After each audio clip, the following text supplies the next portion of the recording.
بسم اللہ الرحمن الرحیم۔ السلام علیکم دوستو۔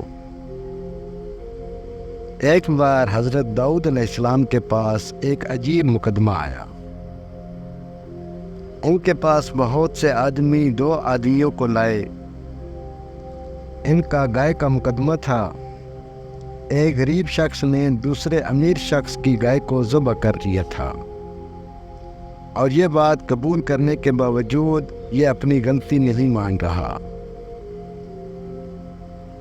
حضرت داؤد علیہ السلام نے غریب آدمی سے پوچھا کہ وہ کیا کہنا چاہتا ہے۔ اس نے کہا وہ کمزور، غریب اور لاچار ہے، اس لیے محنت مزدوری نہیں کر سکتا۔ جو مل جاتا ہے اسے صبر شکر کر کے کھا لیتا ہوں۔ کوئی بھی ترس کھا کے مجھے کھانے کو دے دیتا ہے۔ میں ایک عرصے سے خدا سے دعا مانگ رہا ہوں کہ یا اللہ، میں کمزور اور غریب ہوں، میری مدد فرما۔ میں مزدوری نہیں کر سکتا، مجھے بلا محنت کیے کچھ کھانے کو دے۔ میں عرصہ دراز سے یہ دعا مانگ رہا ہوں۔ آج اللہ نے میری دعا سن لی اور یہ گائے میرے گھر میں گھس آئی۔ میں نے جانا کہ اللہ نے میری دعا سن لی ہے، اس لیے میں نے اسے ذبح کروا لیا اور قصاب کو مزدوری کی صورت میں گائے کا گوشت کا بڑا حصہ دے دیا۔ حضرت داؤد علیہ السلام نے یہ سن کر حاضرین سے پوچھا، کیا یہ سچ کہہ رہا ہے؟ لوگوں نے کہا، جی حضرت، یہ روز کیا بلکہ ہر وقت اللہ سے دعائیں مانگا کرتا اور محلے والے ترس کھا کر اس کو کھانا دے دیتے تھے، لیکن اس کی یہ حرکت قابل معافی نہیں کہ کسی کی گائے ذبح کر لی۔ گائے کے مالک نے کہا کہ حضرت کھلا مقدمہ سامنے ہے، اس شخص کو سزا دیجئے اور میری گائے کی قیمت دلوائیے۔ حضرت داؤد علیہ السلام نے ان سے ایک دن کی مہلت مانگی تو گائے والے نے کہا، سب کچھ آپ کے سامنے ہے، فیصلہ کرنے میں دیر کیوں کر رہے ہیں؟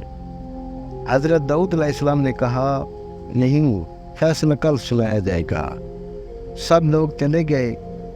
رات کو عبادت کے وقت انہوں نے اللہ تعالیٰ سے دعا مانگی کہ یا رب، جو سچ ہے وہ مجھے بتا تاکہ میں صحیح فیصلہ کر سکے۔ ان کی دعا اللہ نے قبول کی اور ان پر سارے اسرار و رموز کھول دیے۔ اگلے دن وہ غریب و نادار شخص، گائے والا اور بہت سے لوگ حاضر ہوئے کہ نبی کا فیصلہ سن سکے۔ تب حضرت داؤد علیہ السلام نے گائے والے سے کہا وہ گائے اس شخص کو بخش دے۔ گائے والے نے کہا، یہ کیوں کر ممکن ہے کہ میں اپنی گائے اسے دے دوں؟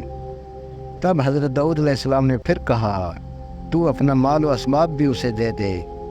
وہ شخص بول اٹھا، حضرت یہ کیسا فیصلہ ہے کہ آپ اس قصوروار کی حمایت کر رہے ہیں؟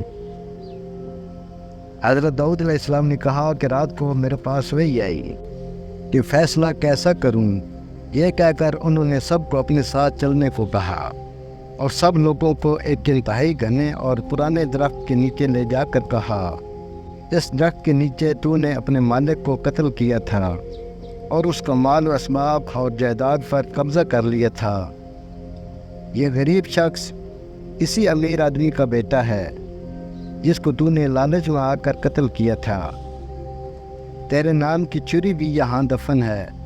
یہ کہہ کر انہوں نے ایک جگہ کی نشاندہی کی۔ لوگوں نے اس جگہ کو کھودا تو ایک انسان کی کھوپڑی اور ایک چھری برآمد ہوئی جس پر اس شخص کا نام لکھا تھا۔ حضرت داؤد علیہ السلام نے تمام مال و دولت اس غریب شخص کے حوالے کرنے کا حکم دیا اور کہا کہ اگر اس نے فیصلہ نہ مانا تو واجب القتل ہوگا۔ لوگوں نے اس امیر آدمی کو بڑی لعن و طعن کی اور برا بھلا کہا۔ حضرت داؤد علیہ السلام نے کہا، جو وہ اوپر والا جانتا ہے وہ کوئی نہیں جانتا، اس لیے میں نے تم لوگوں سے ایک دن کی مہلت لی تھی تاکہ صحیح صورتحال مجھ پر منکشف ہو جائے۔